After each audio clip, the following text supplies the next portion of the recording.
Olá, gente, tudo bem? Estamos aqui em mais um vídeo da nossa página, do nosso canal, do Grupo Estado de Graça.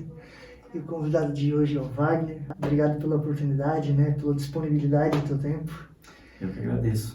E, para quem não sabe, exatamente hoje, dia 31 de outubro, comemoramos 503 anos da Reforma Protestante.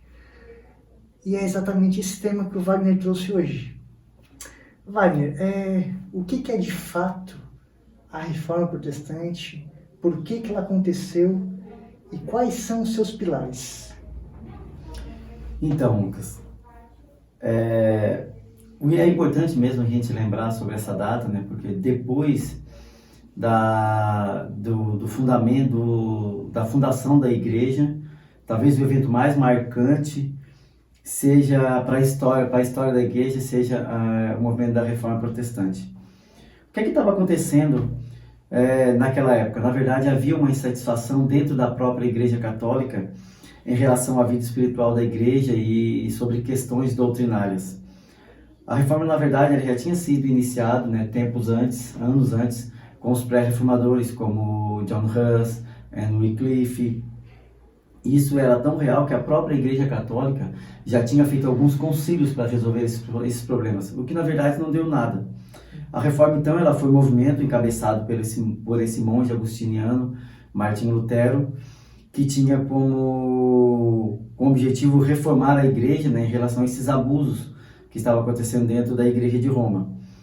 E um dos principais abusos, o que culminou com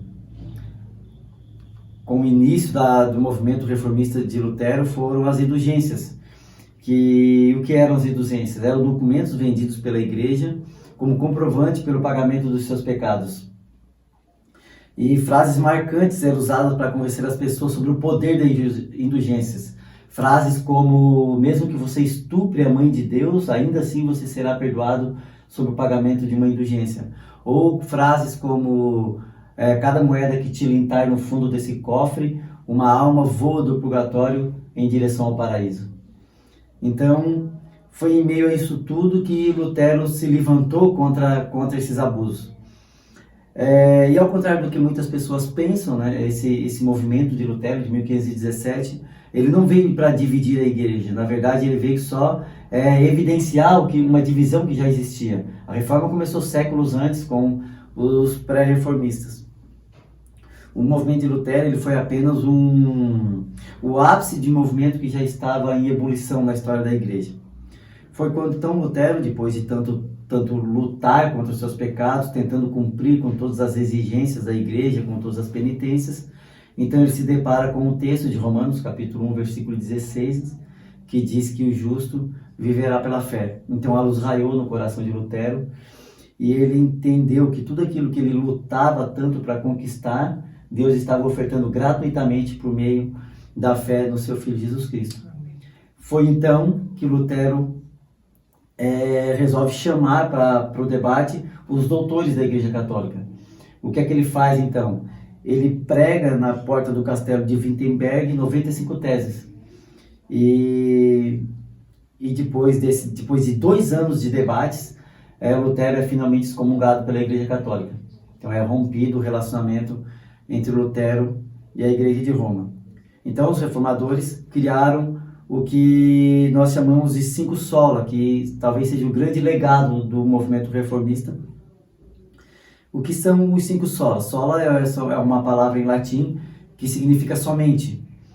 Então, temos os 5 somentes da reforma que se tornaram os 5 pilares desse movimento, que são sola scriptura, que significa somente a escritura, que fala sobre a autoridade, que somente a Escritura tem autoridade de regra e fé sobre a igreja.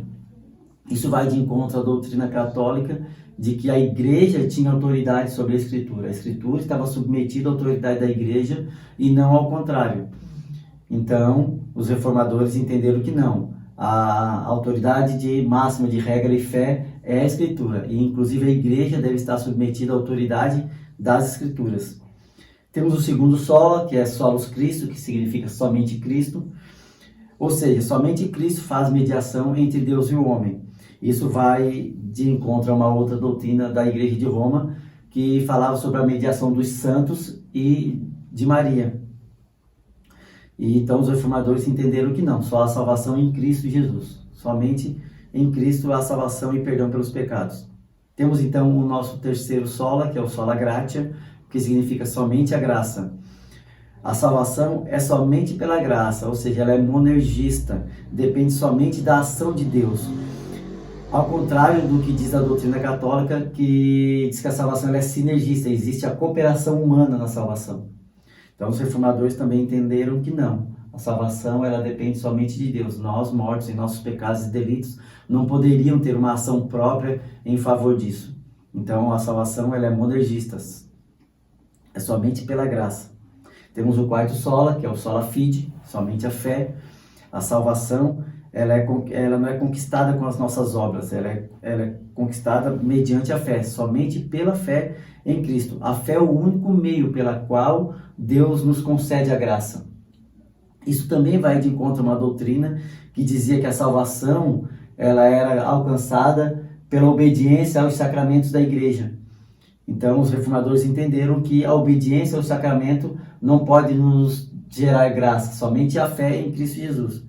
E finalmente temos o quinto sola, que é sola e deu glória, somente a Deus a glória. Se a salvação depende somente de Deus, se ela é monergista, e Deus nos dá gratuitamente, sem a ação do homem, então toda a honra, toda a glória deve ser dada somente a Ele. Amém. É isso. Wagner, para finalizar, o que esse movimento, né, idealizado, liderado por Martim Lutero e os reformadores, o que a gente pode dizer que trouxe de reflexo para hoje, para nós cristãos de hoje, para a igreja de hoje? Qual foi o reflexo desse movimento há 503 anos atrás que trouxe para hoje? Então, talvez dos 5 solas, os 5 pilares da reforma, o mais impactante e o grande legado seja somente a Escritura. Aquele que coloca a Escritura como autoridade máxima de regra e fé e doutrina da igreja. Porque se nós tivermos essa doutrina como autoridade máxima na nossa vida, a Escritura sendo o norte para a nossa vida cristã, a gente evita muitos abusos na igreja.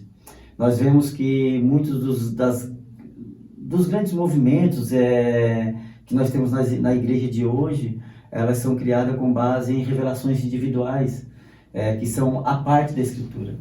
Então, quando a gente coloca algo com autoridade de igualdade com as Escrituras, então a gente abre portas para muitos exageros. Então, acho que o grande legado da reforma é esse retorno às Escrituras, à autoridade da Palavra de Deus, que vai fazer com que a gente evite abusos e que a gente conheça a vontade de Deus e possa viver único e exclusivamente segundo as leis morais de Deus, né? E foi com base nesse sola, trazendo a Escritura como para o centro do cristianismo, que a igreja retomou essa caminhada de volta ao princípio, entendeu? Sim. Esse caminho de volta às Escrituras e aos fundamentos dos apóstolos, né, sobre os quais a igreja foi fundada. Nós devemos voltar a isso, sempre olhando para trás, olhando para o futuro, mas sem antes olhar para trás, não esquecendo de onde a gente veio. A reforma faz isso, que a gente entenda o futuro, mas reconhecendo de onde a gente veio. Então, quanto mais a gente se afasta dos fundamentos dos apóstolos, das Escrituras, mais a gente se afasta da igreja idealizada por Cristo. Um lema que ficou da reforma foi: igreja reformada, igreja sempre reformando. Amém. Gente, se você gostou do vídeo, curta, comente, compartilhe. Muita gente, com certeza, que está assistindo esse vídeo, às vezes se perguntava o que é essa reforma, né? 503 anos dessa reforma protestante, o que seria? E o Wagner pôde explicar para a gente de forma bem detalhada, de forma super explicativa, de forma simples e bem objetiva. Então, compartilhe esse vídeo com outras pessoas e fique ligado nas nossas redes sociais, no nosso canal do YouTube, que em breve teremos mais e mais vídeos. E Wagner, obrigado mais uma vez. Eu que agradeço. Seja o primeiro de muitos. Amém. Valeu, gente. Um abraço. Tchau.